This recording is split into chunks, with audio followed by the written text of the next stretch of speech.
অনেক অনেক আগে কানানের এক ছোট্ট শহরে থাকতেন একজন মহান নবী, হজরত ইয়াকুব আলাইহিসসালাম। তার অনেক ছেলে ছিল, কিন্তু তাদের মধ্যে সবচেয়ে ছোট আর সবচেয়ে প্রিয় ছিলেন ইউসুফ আলাইহিসসালাম। একদিন রাতে ইউসুফ আলাইহিসসালাম ঘুম থেকে উঠে খুব উৎসাহ নিয়ে বাবার কাছে দৌড়ে এলেন। বললেন, আব্বা, আমি একটা স্বপ্ন দেখেছি। স্বপ্নে দেখলাম 11টা তারা, সূর্য আর চাঁদ সবাই আমার সামনে সিজদা করছে। ইয়াকুব আলাইহিসসালাম একটু চমকে গেলেন। বুঝলেন, এই স্বপ্নর ভিতরে একটা আল্লাহর রহস্য আছে। তিনি বললেন, বাবা, এই স্বপ্ন ভাইদের কাউকে বলবে না, তারা হয়তো হিংসে করবে। কিন্তু ভাইদের হিংসে তো আগে থেকেই ছিল। তারা ভাবত, বাবা ইউসুফকে বেশি ভালোবাসেন, আমাদের না। সেই হিংসে একদিন এমন জায়গায় পৌঁছাল যে তারা পরিকল্পনা করল ইউসুফকে সরিয়ে ফেলতে হবে। একদিন তারা বাবাকে বলল, আমরা মাঠে খেলতে যাচ্ছি, ইউসুফকেও আমাদের সাথে পাঠিয়ে দিন। ইয়াকুব আলাইহিসসালাম প্রথমে রাজি হলেন না, কিন্তু ভাইয়েরা বারবার অনুরোধ করায় তিনি রাজি হলেন। তারা ইউসুফকে নিয়ে গেল আর খেলাধুলার নামে এক গভীর কূপে ফেলে দিল।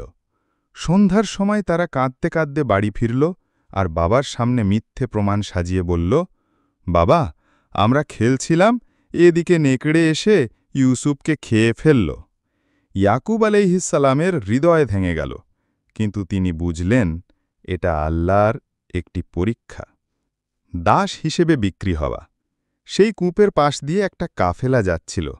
তারা কূপ থেকে ইউসুফকে তুলল আর মিশরে নিয়ে গিয়ে দাস হিসেবে বিক্রি করে দিল।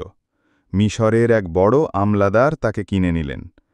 আজিজের স্ত্রী ইউসুফের সৌন্দর্য আর চরিত্র দেখে মুগ্ধ হয়ে একদিন তাকে ভুল পথে টানার চেষ্টা করল।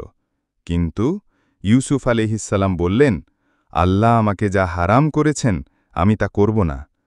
তিনি পালিয়ে গেলেন, তবুও মিথ্যে অভিযোগে তাকে কারাগারে পাঠানো হল। কারাগারের জীবন ও স্বপ্ন ব্যাখ্যা। কারাগারে দুজন কয়েদি তার কাছে এলো। তারা স্বপ্ন দেখে চিন্তিত ছিল। ইউসুফ আলাইহিসসালাম আল্লাহর দেওয়া জ্ঞানে তাদের স্বপ্নের সঠিক ব্যাখ্যা দিলেন।